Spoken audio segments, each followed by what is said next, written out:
2023 പുറത്തിറങ്ങിയ തമിഴ് ചലച്ചിത്രം സഭാ നായകന്റെ കഥയാണ് സിനിമാ കഥയിലൂടെ ഇന്ന് നിങ്ങൾ കേൾക്കാനായി പോകുന്നത്. കഥ ആരംഭിക്കുന്നത് ഇലക്ഷൻ സമയത്തുള്ള ഒരു രാത്രിയിലാണ്. പോലീസ് സംഘം പട്രോളിന് ഇറങ്ങിയിരിക്കുന്നു. ഇൻസ്പെക്ടർക്ക് കർശന നിർദ്ദേശം വന്നു. ഇലക്ഷൻ ആയതുകൊണ്ട് തന്നെ രാത്രിയിൽ പല പ്രശ്നങ്ങളും ഉണ്ടാവാൻ സാധ്യതയുണ്ട്. അതുകൊണ്ട് പൂർണ്ണ ശ്രദ്ധ വേണം. കള്ളുകുടിച്ചും മറ്റും പബ്ലിക് ന്യൂയിസൻസ് ഉണ്ടാക്കുന്നവരെ അപ്പോൾ തന്നെ അറസ്റ്റ് ചെയ്യണം. ഇതേ സമയമായിരുന്നു നഗരത്തിന്റെ മറ്റൊരു വശത്ത് കഥാനായകൻ എസ്.ബി. അരവിന്ദ് കൂട്ടുകാരോടൊത്ത് മദ്യപിച്ച് ഉല്ലസിക്കുന്നത്. പോലീസ് പട്രോളിങ്ങിന് എത്തുമ്പോൾ മദ്യപിച്ച് മതോന്മത്തനായ നിലയിൽ വണ്ടി സ്റ്റാർട്ടാക്കാൻ പറ്റാതെ കിക്കർ അടിച്ചുകൊണ്ട് നിൽക്കുകയായിരുന്ന അവനെ കോൺസ്റ്റബിൾസ് അറസ്റ്റ് ചെയ്ത് കൊണ്ടുപോയി. താൻ കുടിച്ചിട്ടില്ല എന്നൊക്കെ അരവിന്ദ് വാദിക്കാൻ ശ്രമിച്ചെങ്കിലും വളരെയധികം മദ്യത്തിന്റെ മണമുള്ളത് കൊണ്ട് തന്നെ കോൺസ്റ്റബിൾ അംഗീകരിച്ചില്ല. സഭയെ ജീപ്പിൽ കയറ്റി വീണ്ടും പട്രോളിംഗ് തുടർന്നു. പട്രോളിങ്ങിനിടയിൽ വീണ്ടും ഒരു ഘട്ടത്തിൽ 2 ബീർ ബോട്ടിലുമായി വരികയായിരുന്ന മറ്റൊരു യുവാവും കസ്റ്റഡിയിൽ എടുക്കപ്പെട്ടു. പട്രോളിംഗ് മുന്നോട്ട് നീങ്ങിക്കൊണ്ടേയിരുന്നു. ഇൻസ്പെക്ടർ എന്തോ കാര്യം കൊണ്ട് കുറച്ച് ടെൻഷനിലായ പോലെ ഉണ്ടായിരുന്നു. ഒരു ഘട്ടം എത്തിയപ്പോൾ ബീർ ബോട്ടിലുമായി കയറിയ പയ്യൻ തന്റെ ഫസ്റ്റ് ലവ് ഫെയിലിയറിനെ പറ്റി വേദനയോടെ സംസാരിച്ചു. അതുകൊണ്ട് ആദ്യമായി കുടിക്കാൻ പോയപ്പോഴാ തന്നെ പോലീസ് അറസ്റ്റ് ചെയ്തത് എന്നുമൊക്കെ അവൻ പറഞ്ഞു. എന്തോ അവന്റെ ലവ് ഫെയിലിയർ കഥ കേട്ട് ഇൻസ്പെക്ടർക്ക് അല്പം സങ്കടം തോന്നിയിരിക്കണം. ഇൻസ്പെക്ടർ അവനെ വെറുതെ വിട്ടേക്കാൻ പറഞ്ഞു. അങ്ങനെ ആ പയ്യൻ മോചിതനായി. അത് കണ്ടതും അരവിന്ദിന് സഹിക്കുമോ? അരവിന്ദ് തന്റെ മുമ്പിലിരുന്ന കോൺസ്റ്റബിൾസിനെ ഉടൻ ചോദ്യം ചെയ്തു. എന്താ സാർ, ഒരേ ഒരു ലവ് ഫെയിലിയർ സ്റ്റോറി കേട്ടപ്പോഴേക്കും അവരെ പറഞ്ഞു വിടുകയാണോ? എനിക്കൊക്കെ എത്ര ലവ് ഫെയിലിയർ കേസാ ഉള്ളേന്നറിയോ? പിന്നാലെ അരവിന്ദ് തന്റെ ലവ് സ്റ്റോറികൾ ഒന്നേന്ന് പറയാൻ ആരംഭിച്ചു. കഥയൊരു ഫ്ലാഷ് ബാക്കിലേക്ക് കടക്കുന്നു. വർഷം 2008. അരവിന്ദ് ഹോസ്റ്റലിൽ തങ്ങി തന്റെ കൂട്ടുകാർക്കൊപ്പം +1 പഠിച്ചുകൊണ്ടിരുന്ന കാലം. ഈ റോഡിലെ ഒരു സ്കൂളിലായിരുന്നു അവൻ പഠിച്ചുകൊണ്ടിരുന്നത്. ഹോസ്റ്റൽ സ്കൂൾ ആയതുകൊണ്ട് തന്നെ 10 കഴിഞ്ഞ് +1 എത്തിയപ്പോഴും അവനതേ കൂട്ടുകാരായിരുന്നു ഉണ്ടായിരുന്നത്. അവന്റെ അച്ഛൻ സിംഗപ്പൂരിലാണ്. മാതാപിതാക്കൾ ശ്രദ്ധിക്കാനില്ലാത്ത മക്കളുടെ എല്ലാ ഉഴപ്പും കൂട്ടുകാർക്കൊപ്പം ചേർന്ന് അരവിന്ദിനും ഉണ്ടായിരുന്നു. സഭ എന്നായിരുന്നു എല്ലാവരും അവനെ വിളിച്ചിരുന്നതും. അതിന് പിന്നിലൊരു കാരണമുണ്ട്. എസ്.ബി. അരവിന്ദ് എന്നാണ് അവന്റെ പേര്. തമിഴിൽ എഴുതുമ്പോൾ സ ബ അരവിന്ദ്. തമിഴ് വാദ്യാർ അവനെ ആദ്യമായി സാബ അരവിന്ദ് എന്ന് വിളിച്ചു. അന്നു മുതൽ അവൻ സ്കൂൾ മുഴുവൻ സഭ എന്ന പേരിൽ അറിയപ്പെടാനും തുടങ്ങി. SS എന്ന് വിളിക്കുന്ന SS കാർത്തിക്കും ദിനേശുമായിരുന്നു സഭയുടെ ബെസ്റ്റ് ഫ്രണ്ട്സ്. കാലമങ്ങനെ അടിച്ചുപൊളിച്ച് അവർ മുമ്പോട്ട് പോയിക്കൊണ്ടിരിക്കുകയാണ്. അവരുടെ സ്കൂളിലേക്ക് മാറ്റം ലഭിച്ച് +1 ഒരു കുട്ടിയെത്തുന്നത്. ചെന്നൈയിൽ നിന്നും വന്ന ഈശ. കണ്ട മാത്രയിൽ ഈശയെ സഭയ്ക്ക് ഇഷ്ടപ്പെട്ടിരുന്നു. അവളോടൊരു ക്രഷ് തോന്നി. പക്ഷേ കൂട്ടുകാരിൽ നിന്നും ഈശ ആകെ ഇംഗ്ലീഷ് മാത്രമേ സംസാരിക്കൂ എന്ന് കേട്ടതും സഭ അല്പം നെർവസായി. അത്രമേൽ ഇംഗ്ലീഷൊന്നും അവന് വലിയ പിടുത്തമില്ല. മാത്രമല്ല അവന്റെ കൂട്ടുകാരൻ കാർത്തികിനൊന്നും ഈശയ്ക്ക് മേൽ വലിയ കണ്ണില്ല. കാരണം കാർത്തിക് അതിനോടകം സ്കൂളിൽ തന്നെയുള്ള ഗായത്രി എന്ന പെൺകുട്ടിയെ ഇഷ്ടപ്പെടുന്നുണ്ട്. ആദ്യ പ്രണയമാണല്ലോ. അങ്ങനൊന്നും വിട്ടുകളയാൻ സഭ ഒരുക്കമായിരുന്നില്ല. ഈശയുടെ പിന്നാലെ അവൻ നടന്നുകൊണ്ടേയിരുന്നു. ഈശ പഠിക്കുന്നതും കളിക്കുന്നതും ചിരിക്കുന്നതും എല്ലാം അവൻ നോക്കി നിന്നു. അവന്റെ സീനിയറായി അതേ സ്കൂളിൽ അശ്വിൻ എന്നൊരു പയ്യൻ പഠിക്കുന്നുണ്ടായിരുന്നു. അശ്വിൻ എല്ലാത്തിലും മികച്ചവനാണ്. ഹോക്കിയിൽ മികച്ചവൻ, പഠിത്തത്തിൽ മികച്ചവൻ, കാണാനോ ഒരു സുന്ദര കോമളൻ. അശ്വിനെ പോലെ ആവണം എന്നതായിരുന്നു സഭയുടെയൊക്കെ ഒരു ആഗ്രഹം പോലും. അശ്വിനുമായും സഭ വലിയ കമ്പനിയുമാണ്. അങ്ങനെ ഇരിക്കെയാണ് കൂട്ടുകാരിൽ നിന്നും അശ്വിനൊരു വാർത്ത അറിയുന്നത്. അശ്വിനും ഈശയും തമ്മിൽ ഇഷ്ടത്തിലാണത്രേ. അത് സഭയെ ആകെ തകർത്തു കളഞ്ഞിരുന്നു. അല്ലെങ്കിലും ഈശയെപ്പോലൊരു അടിപൊളി പെണ്ണിന് അശ്വിനെ പോലുള്ള ആളാ യോജിക്കുക എന്നവൻ സ്വയം ആശ്വസിച്ചുകൊണ്ടിരുന്നു. ഇതിനിടയിൽ നടന്നൊരു ഹോക്കി മാച്ചിൽ മികച്ച കളി കളിച്ച് സഭ എവരുടെയും ശ്രദ്ധ പിടിച്ചുപറ്റി. അതിനോടകം അശ്വിനും ഈശയും തമ്മിൽ പ്രണയമല്ലെന്നും കൂട്ടുകാർ മുഖേന തന്നെ അവൻ അറിഞ്ഞിരുന്നു. അതോടെ അവൻ വീണ്ടും ശ്രമങ്ങൾ ആരംഭിച്ചു. എങ്ങനെയും ഈശയോട് പ്രണയം പറയണം. അതിനിടയിൽ +2 അവർ കാലെടുത്തു വെച്ചു. പിന്നീട് കൂട്ടുകാർക്കൊപ്പം പലവരും അവൻ ഈശയെ പ്രപ്പോസ് ചെയ്യാൻ ശ്രമിച്ചെങ്കിലും അവനെ കൊണ്ടതിന് സാധിച്ചില്ല. ആ സമയത്തായിരുന്നു കോപ്പിയടിച്ചതിന്റെ പേരിൽ സഭ പിടിക്കപ്പെടുന്നത്. ആ സ്കൂളിലെ ശിക്ഷാവിധി മറ്റുള്ളതിൽ നിന്നും വ്യത്യസ്തമായിരുന്നു. അസംബ്ലിയിൽ വെച്ച് വേദിയിൽ കയറ്റി നിർത്തി ചെയ്ത തെറ്റിന് ശിക്ഷ കൊടുക്കും. മിക്കവാറും ഡയറക്ടർ തന്നെ അവനെ തല്ലുമായിരുന്നു. അവനങ്ങനെ അന്ന് തല്ലുകൊണ്ട് നിൽക്കുകയാണ് അവന്റെ അമ്മ അങ്ങോട്ടേക്ക് എത്തുന്നത്. ആ കാഴ്ച കണ്ട അമ്മ ആകെ തകർന്നുപോയി. ടീച്ചർമാരുടെ അടുത്തു നിന്നും സഭയുടെ ഉഴപ്പിനെപ്പറ്റിയും മറ്റും കൂടി അമ്മ അറിഞ്ഞതോടെ അമ്മ ആകെ സങ്കടത്തിലായി. സഭയും അതിൽ വിഷമിച്ചിരുന്നു. പിന്നീട് പഠിക്കാനുള്ള ശ്രമമൊക്കെ സഭ ആരംഭിച്ചു. അതോടെ ഈശയുടെ മേലുള്ള ശ്രദ്ധയും കുറഞ്ഞു. വളരെ പെട്ടെന്ന് തന്നെ സമയം കടന്നുപോയി. സ്കൂൾ ഫെയർവെൽ ഡേ എത്തി. ഫെയർവെല്ലിന്റെ അന്ന് സാരി എടുത്തു വന്ന ഈശയെ കാണണം എന്നവനുണ്ടായിരുന്നു. അവൻ എത്തിയൊക്കെ നോക്കിയെങ്കിലും ആദ്യം അവന് കാണാൻ സാധിച്ചില്ല. കണ്ടതും അവൻ കണ്ണെടുക്കാതെ നോക്കി നിന്നു. അന്നായിരുന്നു ഗായത്രി എസ്എസിനോട് അവരുടെ പ്രണയത്തെപ്പറ്റി സംസാരിക്കാം എന്ന് പറഞ്ഞിരുന്നത്. അതിന്റെ സന്തോഷത്തിലായിരുന്നു എസ്എസും ഗായത്രിയും എന്ന് സംസാരിച്ചു. സഭയ്ക്കും അന്ന് ഈശയെ മീറ്റ് ചെയ്യാനും ഈശയോട് സംസാരിക്കാനും പ്രപ്പോസ് ചെയ്യാനും ഒരവസരം കൈവന്നിരുന്നു. പക്ഷേ അപ്പോഴായിരുന്നു ഗായത്രി റിജക്ട് ചെയ്തതുകൊണ്ട് ഏറെ തകർന്ന് എസ്എസ് അങ്ങോട്ടേക്ക് എത്തുന്നത്.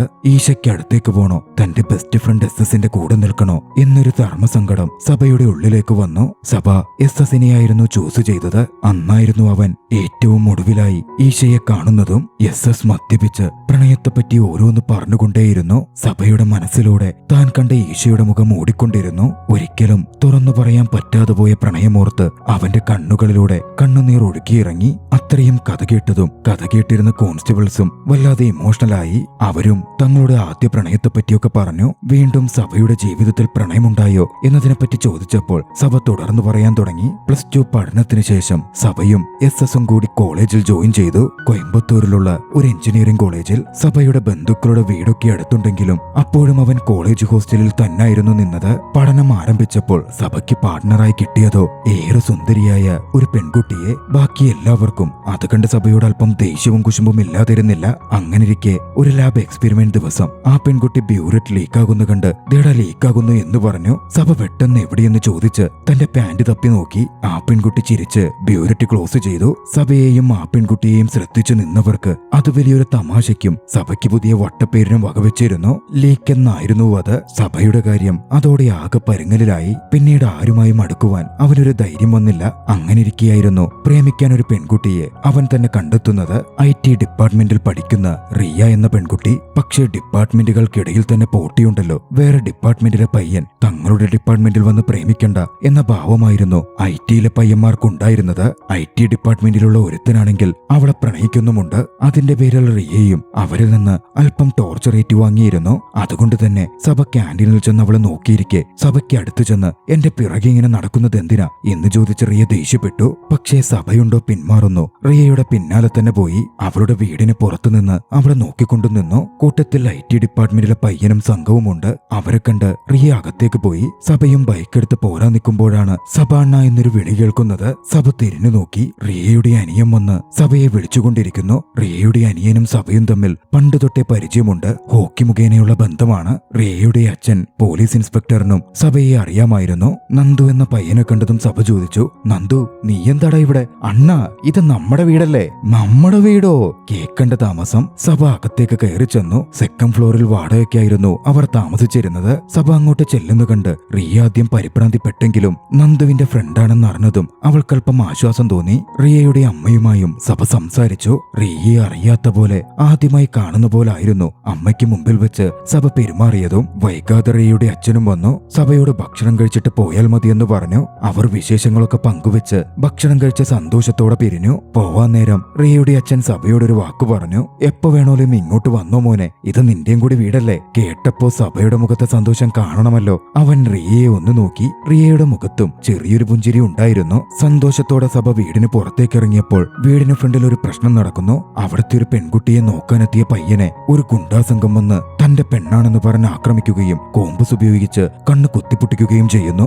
റിയയാണ് ആ ഗുണ്ടാ നേതാവും പ്രേമിക്കുന്നതെന്ന് കരുതി സഭ ആദ്യം ഷോക്കായി. പേടിച്ച സഭ റിയ സഭയെ ഇഷ്ടപ്പെട്ട് പുറകെ വരാൻ തുടങ്ങിയിട്ടും ഒഴിഞ്ഞൊഴിഞ്ഞു മാറി നടന്നു. ഒടുവിൽ ദേഷ്യത്തിൽ ഒരു ദിവസം അവന്റെ മുമ്പിലെത്തിയ റിയ അന്ന് തന്റെ ബർത്ത്ഡേ ആണെന്നും അച്ഛനും നന്ദുവും അവനെ ബർത്ത്ഡേ പാർട്ടിക്ക് വിളിക്കാൻ പറഞ്ഞു. അതുകൊണ്ടാ പുറകെ വന്നത്, വേണമെങ്കിൽ അങ്ങോട്ട് പോരെ എന്ന് ദേഷ്യത്തിൽ അവനോട് പറഞ്ഞു. സഭയും ഒരു നിമിഷം സ്റ്റെക്കായി നിൽക്കുകയായിരുന്നു. ഒരു ഹാപ്പി ബർത്ത്ഡേ പോലും പറയാൻ വയ്യല്ലേ എന്ന് പറഞ്ഞ് ദേഷ്യപ്പെട്ട് റിയ അവിടെ നിന്ന് പോയി. സഭയ്ക്കുമാകെ എന്തോ പോലെ തോന്നി. എന്ത് കൺഫ്യൂഷൻ വന്നാലും സഭ അത് ക്ലിയർ ചെയ്യുന്ന ഒരാളുണ്ട്. അവന്റെ കസിൻ ചേച്ചിയായ ദിവ്യ. സഭ ദിവ്യ ചേച്ചിയെ കണ്ട് നടന്ന കാര്യങ്ങൾ അത്രയും പറഞ്ഞു. ചിരിയോടെ ഒക്കെ കേട്ട് ദിവ്യ ചേച്ചി മറുപടിയും പറഞ്ഞു. ഒരു പെൺകുട്ടിയും ഇഷ്ടമില്ലാതെ അച്ഛൻ വിളിച്ചു അനിയൻ വിളിച്ചു എന്നൊന്നും പറഞ്ഞ് ഒരാളെയും പാർട്ടിക്ക് വിളിക്കൊന്നുമില്ല. നീ അവിടെ വേണം എന്നവൾക്കുണ്ട്. നിനക്ക് അവളെ ഇഷ്ടമാണെങ്കിൽ നീ ധൈര്യമായിട്ടങ്ങ് പോടാ. അങ്ങനെ സഭ അന്ന് വൈകുന്നേരത്തെ പാർട്ടിക്ക് ചെന്നു. ചെല്ലുമ്പോൾ ഒരച്ഛനും മകളും റിയയുടെ അച്ഛൻ അച്ഛന്റെ അടുത്ത് എന്തോ പറഞ്ഞ് അല്പം സങ്കടത്തോടെ കണ്ണീരോടെ പോകുന്നുണ്ടായിരുന്നു. സഭ എന്താ പറ്റിയത്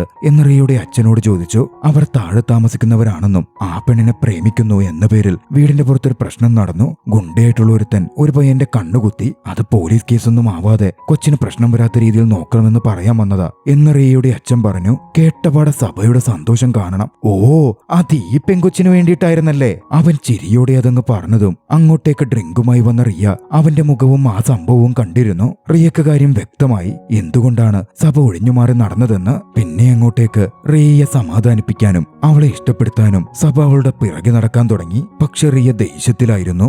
എന്തു പറഞ്ഞിട്ടും അവൾ വഴങ്ങിയില്ല. ഒടുവിൽ ഒരു ദിവസം സഭ തന്റെ പ്രണയം തുറന്നു പറഞ്ഞു. പക്ഷേ റിയുണ്ടോ വിടുന്നു. അപ്പോൾ ക്രിക്കറ്റ് മാച്ച് നടക്കുന്ന സമയമാണ്. ഏതെങ്കിലും ഒരു പ്ലെയർ ഒറ്റയ്ക്ക് 200 റണ്ണടിച്ചാൽ ഞാൻ നിന്നെ പ്രണയിക്കാം എന്ന് പറഞ്ഞ റിയ അവിടെ നിന്ന് പോയി. ആരങ്ങനെ റണ്ണടിക്കാൻ ആകെ സാധ്യതയുള്ളതൊരു സച്ചിനാണ്. പക്ഷെ നടക്കുമെന്ന് തോന്നുന്നുമില്ല. സഭ ആകെ നിരാശയിലാണ്ടു. പക്ഷേ അന്നായിരുന്നു ആ അത്ഭുതം സംഭവിച്ചത്. സച്ചിൻ തന്റെ കരിയറിലെ ക്രിക്കറ്റിന്റെ ചരിത്രത്തിലെ തന്നെ ആദ്യത്തെ 200 അടിച്ചു. സഭയുടെ സന്തോഷത്തിന് അതിരുണ്ടായിരുന്നില്ല. അതിശയത്തോടെ അത് കണ്ട് റിയയും സന്തോഷിച്ചു. റിയയ്ക്കും സഭയോട് പ്രണയമൊക്കെയുണ്ട്. അവനെ കളിപ്പിച്ചെന്നേ ഉള്ളൂ. പിന്നീട് അങ്ങോട്ടേക്ക് പ്രണയത്തിന്റെ നാളുകളായിരുന്നു. അങ്ങനെയിരിക്കെ ഒരു ദിവസം റിയയെ ഡ്രോപ്പ് ചെയ്യാൻ സഭ വീടിന്റെ ഭാഗത്തേക്ക് വന്നു. റിയയെ മുമ്പ് പ്രണയിച്ചിരുന്ന റിയയുടെ പിന്നാലെ നടന്നിരുന്ന IT ഡിപ്പാർട്ട്മെന്റിലെ പയ്യൻ കോമ്പസ് കൊണ്ട് കണ്ണ് കുത്തിപ്പൊട്ടിച്ച് ആ ഗുണ്ടകളുമായിട്ടെത്തി. സഭയോട് റിയ വിട്ട് പോവാൻ ആവശ്യപ്പെട്ടുകൊണ്ടായിരുന്നു അവരുടെ വരവ്. പക്ഷേ സഭയുണ്ടോ പിന്മാറുന്നു. ഗുണ്ടകളെയൊക്കെ അടിച്ചിഞ്ച പരുവമാക്കി. പോലീസ് കോൺസ്റ്റബിൾ സംശയത്തോടെ പറഞ്ഞു, സത്യം പറയടാ, നീ വെറുതെ തള്ളിമറിക്കുന്നതല്ലേ? കഥയാണെന്ന് വെച്ച് എന്തും പറയാമെന്നാണോ? നീ അവരോട് പറഞ്ഞൊതുക്കി തീർത്ത് പോവുകയല്ലടാ ചെയ്തത്.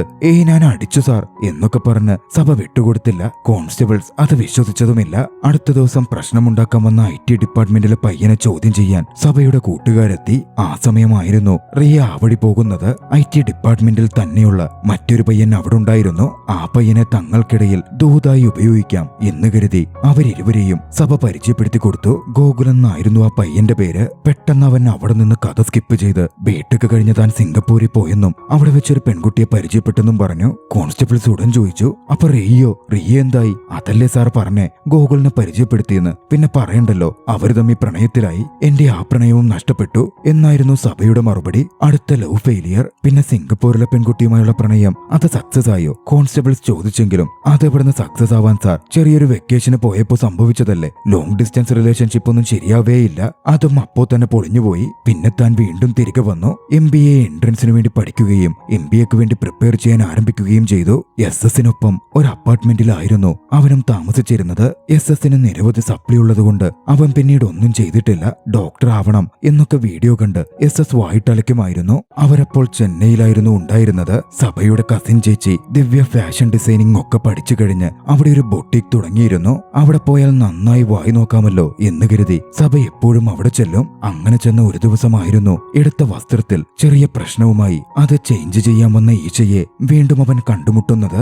ഈശയെ കണ്ടപാടെ പഴയ കാര്യങ്ങൾ അവന്റെ ഉള്ളിലേക്ക് ഓടിയെത്തി. അതുകൊണ്ട് തന്നെ ടാഗ് പൊട്ടിച്ച വസ്ത്രമായിട്ടും അത് തിരിച്ചെടുക്കില്ലെന്ന് സ്റ്റാഫ് പറഞ്ഞിട്ടും ഈശക്ക് അനുകൂലമായ രീതിയിലൊക്കെ സഭ നിന്നു. ചേച്ചി വന്ന് ചോദിച്ചപ്പോൾ അത് ഈശയാണെന്നും തനിക്കൊരു അവസരം തരാനുമൊക്കെ അവൻ ചേച്ചിയോട് പറഞ്ഞു. എടാ വായി നോക്കി പഞ്ചാരെ, എന്തെങ്കിലും കാട്ടടാ എന്ന് പറഞ്ഞ് ചേച്ചിയും അവിടെ നിന്ന് മാറി. പോവാൻ നേരം തിരിഞ്ഞ് ഈശ ചോദിച്ചു, നിങ്ങളെവിടെയോ കണ്ടു നല്ല പരിചയമുള്ള പോലുണ്ട്. ഏത് കോളേജിലാ പഠിച്ചേ? ഞാൻ കോയമ്പത്തൂരാ പഠിച്ചത്. ഒരു തരത്തിൽ സഭ പറഞ്ഞ് രക്ഷപ്പെട്ടു. സ്കൂളിലെ കാര്യം പറഞ്ഞാൽ സ്റ്റേജിൽ നിന്ന് തല്ലുവാങ്ങിയതിന്റെ കാര്യമൊക്കെ ഈശ ഓർക്കുമോ? തന്റെ വിലമുത്തം പോകുമോ എന്നൊരു ഭയം അവനുണ്ടായിരുന്നു. തന്റെ പൊട്ടിക്കാണ് എന്ന മട്ടിലായിരുന്നു ഈശയ്ക്ക് മുമ്പിൽ സഭ നിന്നുകൊണ്ടിരുന്നത്. തൊട്ടു പിന്നാലെ ഏത് സ്കൂളിലാണെന്ന് ഈശ ചോദിച്ചതും പറയാതെ അവന് വഴിയുണ്ടായിരുന്നില്ല. താനും അതേ സ്കൂളിലാ പഠിച്ചത്. പക്ഷേ ഇതുവരേക്കും അരവിന്ദിനെ അവിടെയെങ്ങും കണ്ടിട്ടേയില്ലല്ലോ. ഒരറിവുമില്ല.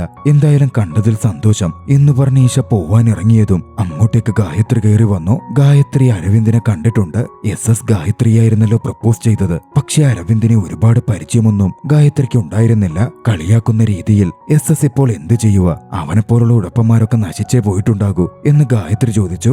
SS ഒന്നും ആയില്ലെന്ന് പറഞ്ഞാൽ തന്റെയും വില പോകുമല്ലോ എന്ന് ചിന്തിച്ച സഭ ഇടുക്കും വഴിക്ക് പറഞ്ഞു, ഏയ് SS അവനിപ്പോൾ ഡോക്ടറോ? അതെങ്ങനെ ഡോക്ടർ? അവൻ കമ്പ്യൂട്ടർ സയൻസ് അല്ലേ പഠിച്ചേ? അത് ഇംപ്രൂവ്മെന്റിൽ ബയോളജി എടുത്ത് പഠിച്ച് അതെഴുതി പാസ്സായി അവൻ അങ്ങനെയൊക്കെയാ ഡോക്ടറായേ. ഒറ്റ ശ്വാസത്തിൽ അവർക്ക് മനസ്സിലാവാത്ത പോലെ അവൻ പറഞ്ഞൊപ്പിച്ചു. അങ്ങനൊക്കെ പറ്റോ? ഗായത്രി സംശയം പ്രകടിപ്പിച്ചപ്പോൾ പറ്റുമെന്ന് പറഞ്ഞ് അവനൊരു തരത്തിൽ അതെല്ലാം പറഞ്ഞൊപ്പിച്ചു. ഓ ഗുഡ്. അവന്റെ നമ്പർ ഒന്ന് കിട്ടുമോ? ഗായത്രി ഗായത്രി SS നമ്പർ ചോദിച്ചു. സഭയും നമ്പർ പറഞ്ഞു കൊടുത്തു. ഈശയാകട്ടെ സഭയുടെ നമ്പറും വാങ്ങി. ഗായത്രിയുടെ അടുത്ത് അവൻ SS ഡോക്ടറാണെന്ന് പറഞ്ഞതറിഞ്ഞ SS ആകട്ടെ സഭയോട് ദേഷ്യപ്പെട്ടു. തന്റെ അവസ്ഥയൊക്കെ സഭ അവനോട് വിശദീകരിച്ചു പറഞ്ഞ് അവനെ സമാധാനിപ്പിക്കുകയും ചെയ്തു. അടുത്ത ദിവസം ഈശയുടെ കോൾ വീണ്ടും എത്തി. തന്റെ സഹോദരിക്ക് കോളേജിൽ ഫെസ്റ്റ് ഉണ്ടെന്നും അവിടെ പരിപാടിക്ക് ഇൻഡോ വെസ്റ്റേൺ തീമിലുള്ള ഡ്രസ്സാ വേണ്ടത് എന്നും പറഞ്ഞു. റൂമിലായിരുന്ന സഭ ഓടിപ്പിടിച്ച് ബുട്ടീക്കിലേക്ക് എത്തി. ഫാഷൻ ഡിസൈനിങ്ങിനെ പറ്റി സഭയ്ക്ക് എന്തു കുന്തം അറിഞ്ഞിട്ടാണ് ഈശയ്ക്ക് മുമ്പിൽ സഭ അല്പം പെടേണ്ടതായിരുന്നു. എന്നാലും അവിടെ ഉണ്ടായിരുന്ന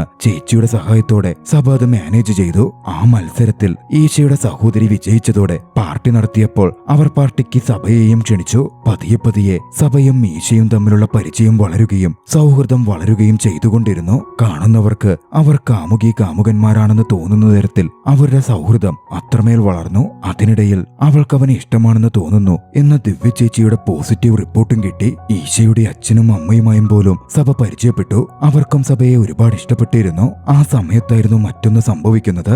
SS മെസ്സേജ് അയച്ചു തുടങ്ങിയിരുന്ന ഗായത്രി SS നേരിൽ മീറ്റ് ചെയ്യാനെത്തി. അന്ന് SS ഡോക്ടറാണെന്ന കള്ളി പൊളിഞ്ഞു. ഈശയും അങ്ങോട്ടേക്ക് എത്തിച്ചേരുകയും SS കള്ളം പറഞ്ഞു പറ്റിക്കുകയായിരുന്നു. സഭയെയും ഡോക്ടർ എന്ന് പറഞ്ഞ് SS പറ്റിച്ചു എന്ന തരത്തിൽ ഈശ SS ദേഷ്യപ്പെടുകയും SS തല്ലുക പോലും ചെയ്തു. സഭയാണെങ്കിൽ ഒന്നും മിണ്ടാതെ നോക്കി നിന്നതേയുള്ളൂ.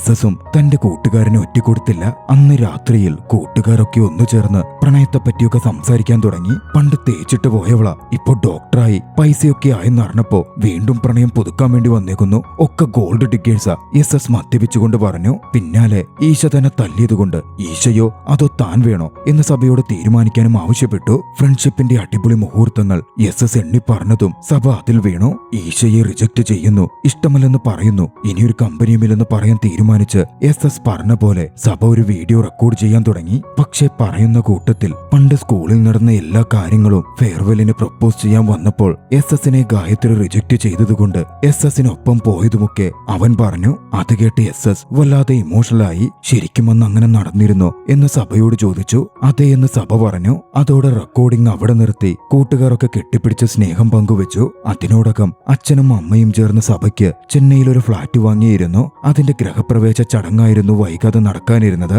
അന്ന് നേരിട്ട് ഈശയെ വേണ്ടെന്ന് പറയുവാനും അവളുമായുള്ള ഫ്രണ്ട്ഷിപ്പ് കട്ട് ചെയ്യുവാനും SS പറഞ്ഞത് സഭ അംഗീകരിച്ചു. അങ്ങനെ ആ ദിവസം എത്തി. പക്ഷേ ഈശ സാരിയിൽ വന്നതും സഭയ്ക്ക് അവളോട് അവളുടെ ഫ്രണ്ട്ഷിപ്പ് വേണ്ടെന്ന് പറയാൻ സാധിച്ചില്ല. അവളെയും കൂട്ടി SS വീട്ടിലേക്ക് വന്നതും എല്ലാവരും ഈശ സഭയുടെ ഗേൾഫ്രണ്ടാണ് എന്ന് തന്നെ വിശ്വസിക്കാൻ തുടങ്ങി. അപ്പോഴായിരുന്നു SS കൂട്ടുകാരും അങ്ങോട്ടേക്ക് എത്തുന്നത്. സഭ അവരെ മാറ്റിക്കൊണ്ടുപോയി. ഈശയോട് അവളുടെ സൗഹൃദം വേണ്ടെന്ന് പറഞ്ഞ് ഉപേക്ഷിച്ചോ എന്ന് SS ചോദിച്ചു. സഭ ഒന്നും പറയാതെ എന്തു പറയുമെന്നറിയാതെ നിൽക്കുകയായിരുന്നു. അപ്പോഴായിരുന്നു സഭയുടെ ഫോണുമായി ഈശ അങ്ങോട്ടേക്ക് വരുന്നത്. ഫോണിലുള്ള വീഡിയോ ഈശ കണ്ടു കാണും എന്ന് ചിന്തിച്ച് അവൾ ആ വീഡിയോ കണ്ടിട്ടുണ്ടാകും. ഒക്കെ അവസാനിച്ചു എന്ന് SS പറഞ്ഞു. ഞാൻ അരവിന്ദിന്റെ ഫോണിന്റെ പാസ്വേഡ് ചോദിക്കാനാ വന്നേ. എന്ത് വീഡിയോയുടെ കാര്യമാ നിങ്ങൾ പറയുന്നേ എന്നായിരുന്നു അവളുടെ മറുചോദ്യം. അത്രയും കേട്ടതും ഞെട്ടലോടെ കോൺസ്റ്റബിൾ തിരക്കി. എന്നിട്ടെന്താ ഉണ്ടായേ? എന്തുണ്ടാവാൻ സാർ, ഞാൻ അവളോട് കാര്യങ്ങളൊക്കെ പറഞ്ഞു, എന്റെ ഇഷ്ടവും പറഞ്ഞു. പക്ഷെ അപ്പോഴാ അവൾ പറയുന്നേ അവൾക്ക് മറ്റൊരു ബോയ് ഫ്രണ്ട് ഉണ്ടെന്ന്. ഏത് കൊള്ളാവുന്ന പെണ്ണിനെയാ സാർ ഈ പയ്യന്മാരൊക്കെ വിട്ടുവെക്കുന്നേ? അവൾ എന്നോട് പറയുക ആ സ്കൂൾ ഡേയ്സിലെ നിനക്കെന്നോടത് പറയാമായിരുന്നുവെന്ന്. ഞാൻ ലേറ്റായി പോയെന്ന്. ഓ അതും ഫെയിലാ. അവള് ചിലപ്പോ ഇവനെ ബാക്കപ്പായി ഉപയോഗിച്ചായിരിക്കും സാറേ, കോൺസ്റ്റബിൾസ് പരസ്പരം പറഞ്ഞു. ആ എന്തായാലും കഴിഞ്ഞത് കഴിഞ്ഞു. നിന്റെ ജീവിതത്തില് എന്നിട്ട് നല്ലതൊന്നും ഇന്നിവരെ നടന്നിട്ടില്ലടാ, ഒരു കോൺസ്റ്റബിൾ സഭയോട് ചോദിച്ചു. സഭ കഥ തുടർന്നു പറയാൻ തുടങ്ങി.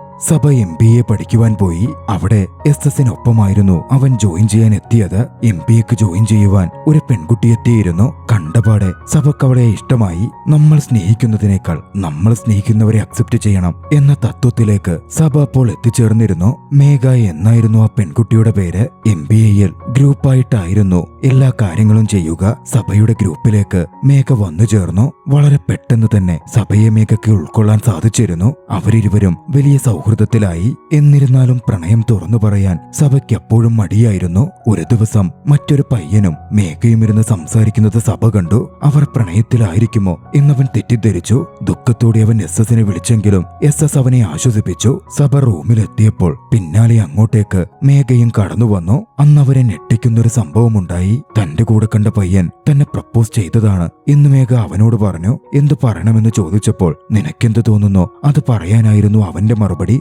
അവനോട് അത്രയുള്ളൂ എന്നൊക്കെ ചോദിച്ച മേഘ താൻ അവനെയാണ് പ്രണയിക്കുന്നത് എന്നവനോട് തുറന്നു പറഞ്ഞു. സഭ അത് കേട്ട് വാപൊളിച്ചു നിൽക്കുകയായിരുന്നു. പിന്നാലെ അവനും പ്രണയം അംഗീകരിച്ചു. അവരിരുവരും ഒന്നായി മാറി. സഭയുടെയും മേഘയുടെയും സക്സസ്ഫുൾ പ്രണയം കേട്ടതും കോൺസ്റ്റബിൾസിന് സന്തോഷം തോന്നിയിരുന്നു. അവർ സമാധാനത്തോടെയിരുന്നു. ഇതൊക്കെ മുമ്പിലിരുന്ന് ഇൻസ്പെക്ടറും കേൾക്കുന്നുണ്ടായിരുന്നു. പെട്ടെന്നാണ് പോലീസ് ജീപ്പ് സഡൻ ബ്രേക്ക് ഇട്ടത്. സംശയാസ്പദമായ സാഹചര്യത്തിൽ ഒരു യുവാവിനെ അവിടെ കണ്ടിരുന്നു. കോൺസ്റ്റബിൾസ് അത് നോക്കുവാൻ പോയി. ഇൻസ്പെക്ടർ ജീപ്പിന് വെളിയിലിറങ്ങി നിന്നു. കോൺസ്റ്റബിൾസ് വരാത്തത് കാണാതായപ്പോൾ ഡ്രൈവറും അവരെ നോക്കുവാൻ പോയി. ഈ സമയം കുറച്ചാളുകൾ സംഘടിച്ചെത്തി ഇൻസ്പെക്ടറെ ആക്രമിക്കാൻ ശ്രമം ആരംഭിച്ചു. ഇലക്ഷനുമായി ബന്ധപ്പെട്ട ആക്രമണമായിരുന്നു അത്. ഇൻസ്പെക്ടറെ കൊല്ലാമെന്നവർ കുത്തുമെന്ന അവസ്ഥ എത്തിയപ്പോൾ പുറത്തേക്കിറങ്ങി വന്ന സഭ അവരെയെല്ലാം ഇടിച്ചു തെറിപ്പിച്ചു. ഇൻസ്പെക്ടറെ രക്ഷപ്പെടുത്തി. കുറച്ചു കഴിഞ്ഞ് മറ്റ് പോലീസ് സംഘവും വന്ന് അവരെയൊക്കെ അറസ്റ്റ് ചെയ്ത് കൊണ്ടുപോയിരുന്നു. സഭയും ഇൻസ്പെക്ടറും സംസാരിച്ചു നിൽക്കാൻ ആരംഭിച്ചു. സഭയോട് ഇൻസ്പെക്ടർ തന്നെ രക്ഷിച്ചതിന് നന്ദി പറഞ്ഞു. അതിനൊക്കെ എന്താ സാറേ, ഇതൊന്നും വലിയ കാര്യമല്ലല്ലോ എന്ന് സഭ പറഞ്ഞതും, അതല്ലടോ, എന്നെ ഈ ഗുണ്ടകളുടെ അടുത്ത് നിന്ന് രക്ഷപ്പെടുത്തിയതിന് മാത്രമല്ല, യഥാർത്ഥ പ്രണയം എന്താണ് എന്ന് നിന്റെ കഥകളിലൂടെയാ, നിന്റെ അനുഭവങ്ങളിലൂടെയാ എനിക്ക് മനസ്സിലായത്. എനിക്കും ഒരു ലവറുണ്ട്. പക്ഷേ ഞാൻ വല്ലാത്തൊരു ഡിഫിക്കൽട്ട് അവസ്ഥയിലായിരുന്നു. കോളേജിൽ ഞങ്ങൾ 6 പേർ ഒരു ഗ്യാങ് ആയിരുന്നു. 3 പെൺകുട്ടികളും 3 ആൺകുട്ടികളും. അതിൽ 4 പേർ കപ്പിൾസായി. ഞാനും ദീപ്തി എന്ന പെൺകുട്ടിയുമായിരുന്നു ബാക്കിയായത്. അവർ 4 പേരും കപ്പിൾസ് ആയതുകൊണ്ട് തന്നെ ഞങ്ങളോടും പ്രണയിക്കാൻ അവർ പറഞ്ഞു. ഫ്രണ്ട്ഷിപ്പ് ഗ്യാങ് പൊളിഞ്ഞു പോകണ്ടല്ലോ എന്ന് കരുതി ഞങ്ങളും അങ്ങനെ പ്രണയിക്കാൻ ആരംഭിച്ചു. പക്ഷേ ഞങ്ങളുടെ ടേസ്റ്റുകളോ ഞങ്ങളുടെ ചിന്താഗതികളോ ഒന്നും ഒരുപോലല്ല. ഫ്രണ്ട്ഷിപ്പിന് വേണ്ടി അതിങ്ങനെ തുടർന്നു പോന്ന് ഇപ്പോൾ എവിടം വരെ എത്തി. ഞങ്ങൾക്ക് 2 പേർക്കും ഇത് ഓക്കെ ആവുന്നില്ലെന്നറിയാം. പക്ഷെ ഒരു ഡിസിഷൻ എടുക്കാൻ പറ്റുന്നുണ്ടായിരുന്നില്ല. നീ പറഞ്ഞത് അത്രയും കേട്ടപ്പോൾ അങ്ങനെ ആരെയെങ്കിലും ഒരാളെയല്ല പ്രണയിക്കേണ്ടത് എന്നെനിക്ക് മനസ്സിലായി. ഞാൻ ദീപ്തിയെ കാണും, അവളോട് കാര്യങ്ങൾ പറഞ്ഞ് മനസ്സിലാക്കും. ഇൻസ്പെക്ടർ സന്തോഷത്തോടെയും സമാധാനത്തോടെയും സഭയോട് സംസാരിച്ചു. തന്നെ ഡിസിഷൻ എടുക്കാൻ സഹായിച്ചതിന് നന്ദിയും പറഞ്ഞു. അടുത്ത ദിവസം പോലീസ് ഇൻസ്പെക്ടർ വെളിയിലെവിടെയോ പോവുകയായിരുന്നു. കോൺസ്റ്റബിൾ ഇൻസ്പെക്ടറെ വിളിച്ചു. സഭയുടെ മെഡിക്കൽ റിപ്പോർട്ട് കിട്ടിയെന്നും അതിലവൻ മദ്യപിച്ചിട്ടേ ഇല്ലാത്ത പോലെയാ കാണുന്നത്, അതിശയമായിരിക്കുന്നല്ലോ എന്നും ഇൻസ്പെക്ടറുടെ അടുത്ത് അറിയിച്ചു. ഇൻസ്പെക്ടറും അത് കുഴപ്പമില്ല എന്ന് ചിരിച്ചുകൊണ്ട് പറഞ്ഞു. കുറച്ച് നാളുകൾക്ക് ശേഷം സഭ പഠിച്ച സ്കൂളിൽ റീയൂണിയൻ നടക്കുകയാണ്. കുട്ടികൾ എല്ലാവരും അങ്ങോട്ടേക്ക് എത്തിയിരുന്നു. +1 +2 ബാച്ച് മുഴുവനുമുണ്ട്. ഡയറക്ടർ വന്ന് സംസാരിക്കാൻ തുടങ്ങി. ഡയറക്ടർ പറഞ്ഞു, ഒരു നല്ല ഫ്രണ്ട് എന്ന് പറയുന്നത് ഒരു ഫ്രണ്ട് തെറ്റായ ഡിസിഷൻ എടുക്കാൻ പോകുന്നുണ്ടെങ്കിൽ അവനെ തിരുത്തുന്നവനാണ്. കഥ അവിടെ വെച്ച് ഒരു ഫ്ലാഷ് ബാക്കിലേക്ക് കടക്കുന്നു. ഈശ സഭയോട് സഭ വൈകിപ്പോയി, തനിക്ക് മറ്റൊരു പ്രണയമുണ്ട് എന്ന് പറഞ്ഞ സമയം സഭ ദുഃഖിതനായിരുന്നു. അവന്റെ ഫ്രണ്ട്സ് അത് നോക്കിക്കണ്ടിരുന്നു. അവർക്കും സഭയുടെ അവസ്ഥയിൽ സങ്കടം തോന്നി. സ്കൂളിൽ വെച്ച് താൻ കാരണമാണല്ലോ സഭ പ്രണയം പറയാതെ പോയത് എന്നോർത്ത് എസ്എസും വിഷമിച്ചു.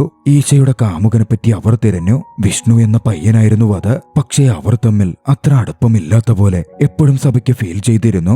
മാത്രമല്ല ഈശയ്ക്ക് സഭയോടുള്ള പ്രണയം അവൻ തിരിച്ചറിഞ്ഞതുമാണ്. അതുകൊണ്ട് അവസാന ശ്രമമെന്ന രീതിയിൽ ഒന്ന് പ്രവർത്തിച്ചു നോക്കാൻ സഭയും കൂട്ടുകാരും തീരുമാനിച്ചു.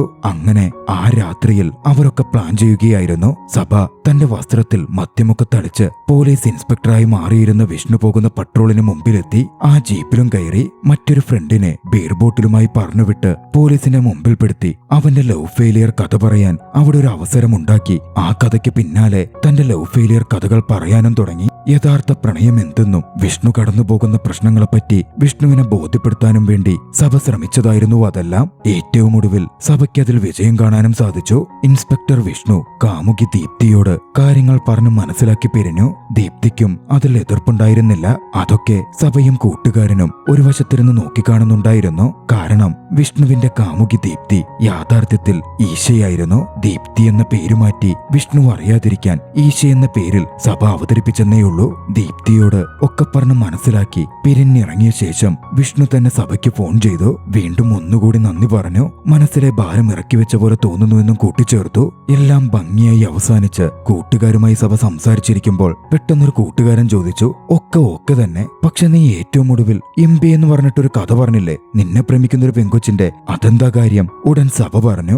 ഈശയുടെ കഥ ഞാൻ പറഞ്ഞു തീർന്നതും ആ കോൺസ്റ്റബിൾസ് ഒക്കെ വല്ലാതെ ദുഃഖിതരായി കാണപ്പെട്ടിരുന്നു. അവരെ ഒന്ന് സന്തോഷിപ്പിക്കാൻ ഞാൻ ഉണ്ടാക്കി പറഞ്ഞ ഒരു കഥയാ അത്. ഡയറക്ടർ തന്റെ സംസാരം തുടർന്നുകൊണ്ടേയിരുന്നു. ഫ്രണ്ട്ഷിപ്പിന്റെ മഹത്വത്തെ പറ്റിയൊക്കെ അദ്ദേഹം വിശദീകരിച്ചു. ഒടുവിൽ ഏവരും പിരിയുന്ന ഒരു മുഹൂർത്തം എത്തി. പരസ്പരം സന്തോഷം പങ്കിട്ട് ഓരോരുത്തരും സംസാരിച്ച് എഴുന്നേറ്റ് നിൽക്കെ സഭ സഭ ഈശയെ അതായത് ദീപ്തിയെ നോക്കി. സാരിയുടുത്ത് സുന്ദരിയായി അവൾ നിൽക്കുന്നു. ആദ്യമായി അവളെ കണ്ടത് അവന്റെ മനസ്സിലേക്ക് ഓടിയെത്തി. പുഞ്ചിരിയോടെ സഭ തിരിഞ്ഞു നടക്കാൻ തുടങ്ങിയതും പെട്ടെന്ന് ദീപ്തി തന്നെ നോക്കുന്ന പോലെ അവന് തോന്നി. അവൻ തിരിഞ്ഞു നോക്കി. ദീപ്തി അവനെ നോക്കി നിൽക്കുന്നുണ്ടായിരുന്നു. ഒരു നിമിഷം ഇരുവരും പരസ്പരം നോക്കി നിന്നു. ശേഷം പുഞ്ചിരിച്ചു. അവരൊന്നു ചേരും എന്ന സൂചനയോടെ ചലച്ചിത്രം അവസാനിക്കുന്നു. നിങ്ങൾക്ക് ഈ കഥ ഇഷ്ടമായെങ്കിൽ വീഡിയോ ലൈക്ക് ചെയ്യുക. അഭിപ്രായങ്ങളും നിർദ്ദേശങ്ങളും കമന്റുകളിൽ രേഖപ്പെടുത്തുക. കഴിയുമെങ്കിൽ ചാനൽ സബ്സ്ക്രൈബ് ചെയ്തും കൂട്ടുകാർക്ക് ഷെയർ ചെയ്തു കൊടുത്തും ഞങ്ങളെ സപ്പോർട്ട് ചെയ്യുക. അടുത്ത എപ്പിസോഡിൽ മറ്റൊരു മികച്ച ചലച്ചിത്രവുമായി നമുക്ക് കണ്ടുമുട്ടാം. അതുവരെ ബൈ.